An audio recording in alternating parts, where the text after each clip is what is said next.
रामपुर नामक एक गांव में दीपक अपनी पत्नी पूजा और दो बच्चों सोनू और मीना के साथ रहता था। दीपक अपना एक छोटा सा ढाबा चलाता था।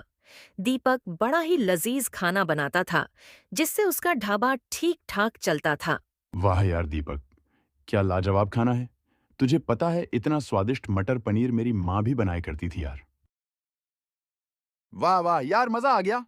आसपास के गांव के लोग खाना खाने आते रहते थे, लेकिन अब जुलाई का महीना शुरू हो चुका था। उसका ढाबा कच्चा बना हुआ था, जिस कारण बरसात के समय में वहां पानी टपकना शुरू हो जाता था और इतनी बरसात में उसका धंधा मंदा पड़ जाता था। उसके ढाबे पर कम ग्राहक आने लगते हैं।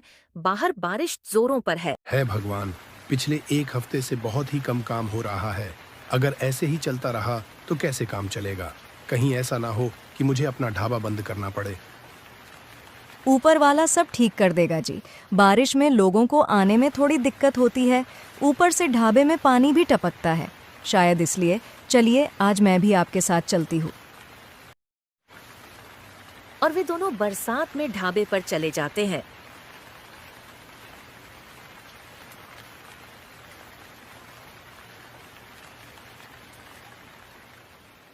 उस रोज भी ढाबे पर खाना बनाती है, लेकिन उस रोज की बारिश के चलते कोई नहीं आता। आज फिर यह सारा खाना गरीबों में बांटना पड़ेगा। आज भी कोई ग्राहक नहीं आया। वो दोनों सारा खाना गरीबों में बांट आते हैं। ऐसे ही दिन बीतते हैं।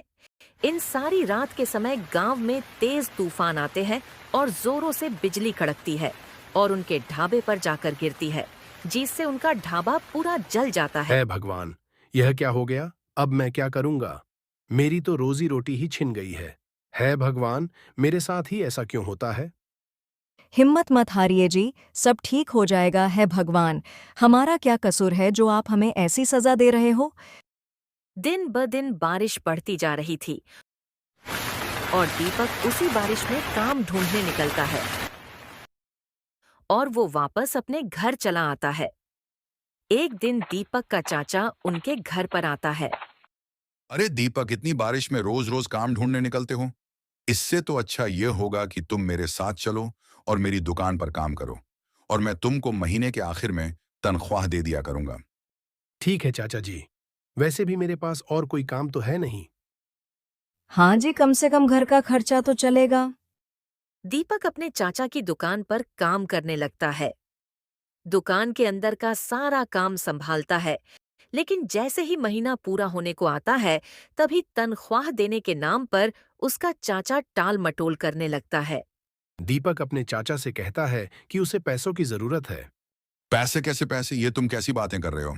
पर चाचा, उस दिन अपने ही तो मुझे कहा था, महीने के आखिर में आप मुझे तनख्वाह दोगे। नहीं नहीं, ऐसा कुछ नहीं है।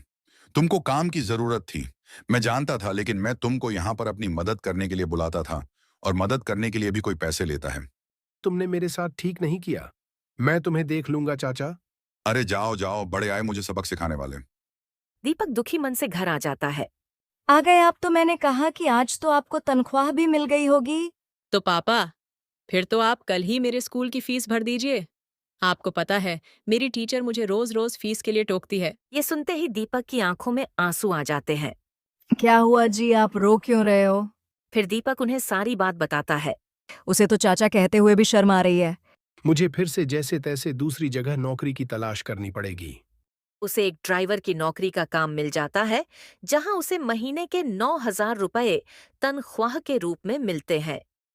एक दिन जब दीपक काम से घर लौट रहा था, तभी उनकी नजर सड़क के किनारे गिरे हुए बच्चे पड़ जाती है, जो कि लगातार मदद की गुहार लगा रहा था। हाय कोई तो मेरी मदद करो, हाय कोई तो मेरी मदद करो। दीपक जल्दी से उसे डॉक्टर के पास ले जाता है और उसका इलाज करवाता है।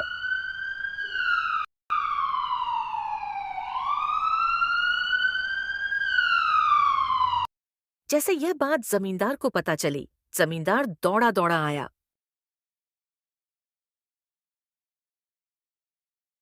डॉक्टर, क्या हुआ मेरे बेटे को? मेरा बेटा ठीक तो है ना? आपका बेटा अब ठीक है। वो तो अच्छा हुआ जो ये दीपक आपके बेटे को सही समय पर ले आए। बहुत बहुत शुक्रिया दीपक जी। अगर आप मेरे बेटे को सही समय पर ना लेकर आते, पता नहीं मेरे बेटे का क्या होता। अरे इसमें धन्यवाद कैसा? तेरी जगह अगर मेरा बेटा होता तो क्या मैं उसकी जान नहीं बचा था? दीपक वहां से वापस अपने घर को आ जाता है। एक दिन जमींदार दीपक के घर आता है। अरे आप यहाँ? दीपक जी, आपने मेरे बेटे की जान बचाई है। मैं आपका शुक्रिया कैसे अदा करूं, ये मेरी तरफ से एक छोटा सा इनाम समझ कर रख ल। यह आप क्या कह रहे हैं? जमींदार साहब, मुझे इन पैसों की कोई जरूरत नहीं है। रख लो दीपक जी, आपने मेरी जान से प्यारे बेटे को बचाया है, तो उसके आगे तो यह सब कुछ भी नहीं है। जमींदार दीपक को पैसे देकर वहां से चला जाता है। दीपक और पूजा देखते हैं तो वह पूरे 5 लाख रुपए होते हैं। वो दोनों इतने पैसे देखकर बहुत खुश होते हैं। दीपक और पूजा सड़क किनारे अपनी जमीन पर खुद का पक्का ढाबा खोल लेता है।